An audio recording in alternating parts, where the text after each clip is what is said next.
Brooke's gonna walk us through. So Brooke, what's the name of it? You told me it was Elektron. What's the name of this? Yeah, device? both of these devices are Elektron. So Okay. it's a very specific brand that is relatively new. Like they're not, they don't go back, back into the Moog days or something like that. But They're newish. they're pretty new, Yeah. and they're very they make no apologies. Like it's a lot of synth.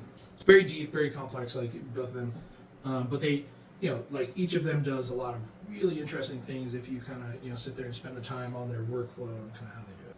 Awesome. So new device, unapologetic. They're about what they want to do. So this device is smaller. Obviously, it's black. What is this guy called, and what is this guy called? What's the difference between these? This one is an Octatrack, Okay. and this one Digitone. There you go. Okay. So this. I have several of their devices, some of which look very similar to this. Yeah.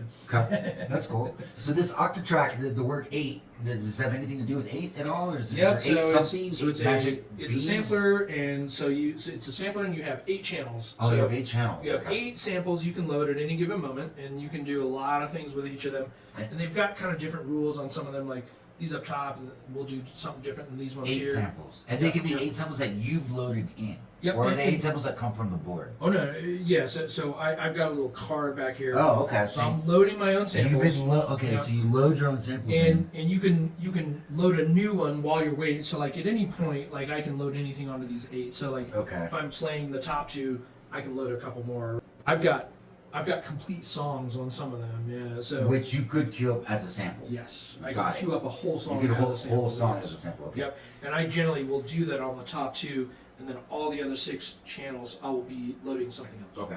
So here's the one thing I'm not getting. So you said that there's a card in there.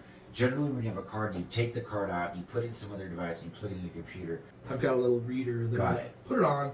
If I've created a song, I'll load the song onto it, but I'll also load all the individual samples as well. Okay. What's some of the first things you've kind of recognized that this thing can do with these samples? Yeah, super deep. So it will keep alignment and timing pretty well if you've got a complete song on it. But any other sample, it will try to read what the BPM is. It'll do that. Huh. Elektron Octatrack V2, even the V1, I think was generally recognized as being, it's an attempt at making Ableton Machine in full hardware that will at least play at least 8 tracks. And so like Oh, you've got interesting. all of that, like you've got a lot of power on it. So like each channel, you can kind of load what effects you want on it, and like the LFOs and like all these different things. Okay. Yeah. Okay, interesting. So you've got your samples, you load them in. Okay, so walk us through some of these other buttons. So you were talking about these are the sample buttons. Yep. The 1 through 8. So like What these some are of the these 8 other things tracks, do? yeah. So these are the 8 tracks, and then across here you've got like a few what do they call it? Setup. So it's functions, but like if I'm on this thing, these FX1 and FX2, you can kind of load whatever effects you want. And so I pretty noticed much on- these screens have mini virtual dials in there. Yep. Graphics. And so like those 6, Like in the UI. 2x3 will line up with these 2x3. I see. Yeah. So this visual representation is this physical Yep. tactile. So if I move to this one, you can Okay. see it kind of changes what the Right, and these don't have any indicators on them. They're forever rotators. Yep, because they're the infinite notation of scrolling, yeah, where you yeah. were at is actually in here. Yep. So hey, I'm gonna reset these buttons every time I load up something, Yep. and these things will be specific to the values that are in here. Yep. As a whole. So. And it will actually, it's one of those like many things that you have to kind of learn. Like Ableton will show you so many things across so many screens. Right. On this one, you kind of have to know like when I see that and I tap it, you can kind of see it light up and it hits the value. Yeah, And it it's will got a also really good show you haptic what feedback. It looks like. It will show you what the original value was versus what the current value is. I see. And so, and you can change the value to be, I want it to jump immediately to where I am, or I want it to only change after I cross the threshold of where it was originally. Right, which at the end of the day really helps you with knob tweaking. Right, these are extra tools and things you need to know where you're setting the knobs and frequency filtering. So literally, so like for me, like from a workflow perspective, and because I'll be playing live and then I'm drinking or doing something else, right? And Right. like what happens is like you start forgetting certain things. But like for me, like every single time FX1, every single one of these 8 channels, Right. FX1 is always an EQ. So Okay. I've got a low and a high. Like I've got a low filter and a high filter. Right. So Right. I'm always gonna fucking so you can kind of Low run filter, those high either way, filter. right? Yeah. Yeah. And then the FX2 will be variable a little bit depending on what channel it is. So it'll kind of depend, like on some of them, it'll be certain things on these bottom couple, left and right. Like you can kind of use the fader, like you would a DJ mixer, left and right. Like I usually will put a reverb on the bottom ones because I want to, like get like these really heavy, long, like flowing, things. Yeah. Whereas some of the other ones, I will not put that. Like I might put a delay or something on it. But I do have to remember that, after I've had a few to drink. Yeah, that makes sense. You know what it's also making me think about? It's really putting a tactile interface to a lot of the things you might otherwise do in Ableton, where you might not have had a tactile interface. What I have fun on this one is just because it is tactile and it's limited, so you have to think about, every couple minutes, what's going to be next? Like, what do you have to do next, right? Yeah. So you see the AB2, so this is a very typical DJ controller. But what happens is you can assign just about any parameter you want to A and B, so that if you wanted to have a sample 1 on A and sample 2 on B, but you could do that. Or you're playing a sample and you want to have a delay over here and a reverb over here. Right, and be able to control delay reverb, control delay reverb. And it goes into almost any very minute parameter, and so you can watch people on YouTube do various things with some of the stuff. It's very, very functional, but it's just very menu divey, and it so you have to sit there and be comfortable and learn to use it over time, right? And so you've covered these 16 sort of like channels, if you or steps. This row looks largely like a play through up down. Like this looks like up down for the menu, that deep menu. That's a little bit of the menu. Yeah. And this then this in the middle definitely, is kind of the play control. So you got record. I see play, record on there. Stop. Does it record the work you've done back onto the flash drive? You can. So you can run it out to the in actually. Okay. Or I could run your parameters into my thing, and I could run kind of the FX1, FX2. Like I can control interesting. that. So you could do a bunch of things on that too as well. It's like an analog recorder. Yep. Yeah. But will it record itself? This is not recording anything. It will never. Well, what I'm I should take that back. What I'm asking is more of the automation. In Ableton Live, you can automate whether you filter this or do this over time. Does this record the actions that you've taken against the song? Yeah, you can record your automation. You can record your automation. Okay. Yeah. And actually even the that's great. Even the out to the in, or, you can record on certain channels. So I reserve them for these two up here. You can record your input and then play it back actually while you're playing live, right? So which again is another like Ableton thing, right? Yeah.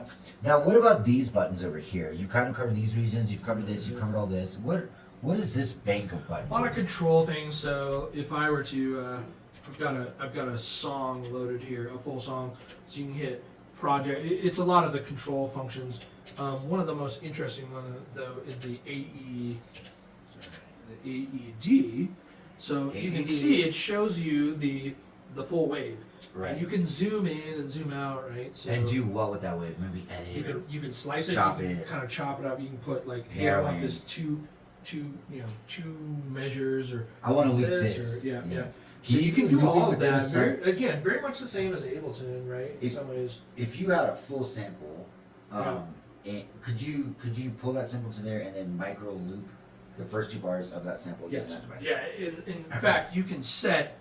So you see trim, slice, edit. Yeah. So the slice will allow you to set multiple stop points. Yeah. And then what I'll do is, if I was playing that particular wave file, I could hit this record button. I could, drop multiple points into it, right? And it would restart at that point, or it would only play that little, measure that I had. So I want to take the sample of this trim because I've edited the trim, and I only wanted to play it on 7, 12, 11, and 14. Yep. So I have not only control of how much of the sample I want to repeat, but I have step control of when I want to activate that sample. So if I've got some killer, okay, so this is starting to make a lot more sense of how this is used now. Yeah. So this is something where if you've got layers of music and you really want to activate live, and I want to say I want to activate layer 1, layer 2, and I need to come in on this and this, it's the device that can handle that. It can make sure that your samples trim to the right amount will end up in the right sequence step, in a very simple device without needing Ableton That's correct. or push. This is literally. But power you're having to sit there and look at, like, you have to look at the lights and the buttons. Of course. Right? You got to know what your buttons are. Like, I would assume that when you're like, writing this, Ableton allows you to like kind of see that entire wave. it like, does. I mean, Ableton revolutionized all that shit, right? But it does. But your point earlier about like the 16 steps, like you'll get it. You'll figure it out. You'll be like, you know what? It's not 12. Yeah. It's supposed to come in at 11. That's fine. Yeah. You'll figure it out. Now, okay. Last question for you before we move on to the next device. So, talk to me about how this thing deals with MIDI clock and time signatures. How does this thing? You've loaded samples in. In Ableton, it does what's called a warp, and it fits it to the BPM. Yep. How does, since you don't have the advantage of the software, how does this deal with things like that in terms of warp, BPM, and so it has a warp function, but It generally does. speaking, you have to do it beforehand. If I had a brand new sample that I was loading, and you were fucking around, and like you were moving from 105 to 120 or Right. something really fast, right? or not even really fast, but like you're kind of flowing up and down. I would not load a sample that I had not already very specifically figured out what the BPM was. Right. And generally speaking, this machine is actually pretty good at figuring that out. But I wouldn't rock it on the fly because I want to hear it. That's just bad form, anyways, right? It's not Yeah, quite as good as yeah. Ableton at predicting what that is. Okay. I've got huge folders of samples, some of which are like beatless, period. Sure. But a lot of which will have at least some BPM, and I have to have determined it and known or be comfortable that it knows what the BPM is. Right. So you can set it on your, I think it's the AD, so your attributes. So it will say, well, what do you think I should do with this file? Right. So should I, like, it actually has a gain too, so like if it's a kind of a quiet file and you want to play You louder, want to boost it up? yeah. Right. So do I want it to loop? Do I want certain things? Then it says, what's the original tempo, but what do I think the real tempo is? So you set it at that, and it'll set it there. So it'll try and do it as best it can. Yeah. That makes sense. So typically speaking, like if I'm playing a live show, I've got a body, like a huge file of things that I can load, all of which I knew, like I they're gonna know what the work on BPM is, yeah. or it was something that will not be relevant to the BPM. Okay. So So then that's my next question to you, is that you said you had like the ability to load 8, but you've got a giant, in today's world, 64 gigs, maybe not so giant. Maybe let's just say you'd it's be giant. surprised. Like Let's just say 64 64 is gigs, pretty you can good. play for several hours on that, No, right? and samples don't take that much Yeah. electricity. So we're all familiar with MPCs, and MPCs are similar to a push. In fact, we've got some sort of device that's. Maybe I'm answering my question because we've already compared it to the push. This thing is a little bit less pad oriented and a little bit more where you want the samples placed in the 64 step. Would you agree or disagree that this device has a very focused intention of what you want to do, whether in a recording or a live setting? You have to kind of know what you put into it. Yeah. It's got a certain amount of things that it does. It's very specific about placing samples in certain steps. Yeah. I would say that this is a focused device. There's actually a lot of people using this for production and creating original tracks, and I think the randomicity, or that's the wrong word, allows them to do that because there's a lot of menu diving that we haven't gone through.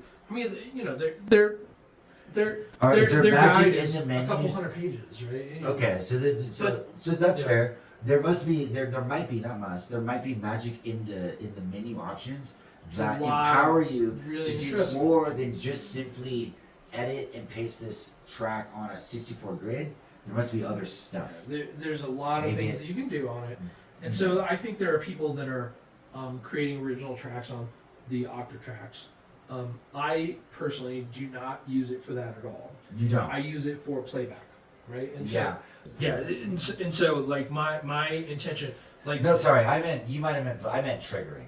Did you mean when you meant playback? So what I would say is, this is one of those and not the other, at least for me, right? Got And it. so I use it for that. I don't think I've ever created an It's original song off of it. Their entire concept of workflow and is very different. And I also don't think they. I think a lot of synthesizer companies, like Roland or something, they'll operate for a few years and then they almost apologize for being, like they'll release a few things that are kind of an apology for being this like really deep, complicated menu diving thing that didn't and work. Elektron not once. Like their entire thing is just like, well, fuck you. Like unless you want to understand it, like you need to. Yeah. You will have to menu dive and like you have to understand. Like I said, like user manual for this is a couple hundred pages. It's a lot, right? And, Wow. And so I feel like I've only discovered a few. Like there's these very weird like functions and like all these things. Well, you gotta figure it out. I will say I like the layout. I think it's very compact. It's really cool looking I too. feel like it's cool. It's a good industrial design. Yeah. And I feel like it definitely has a right place in the workflow. Yeah, for sure. Yeah. Okay, thank you so much. Thanks, brother.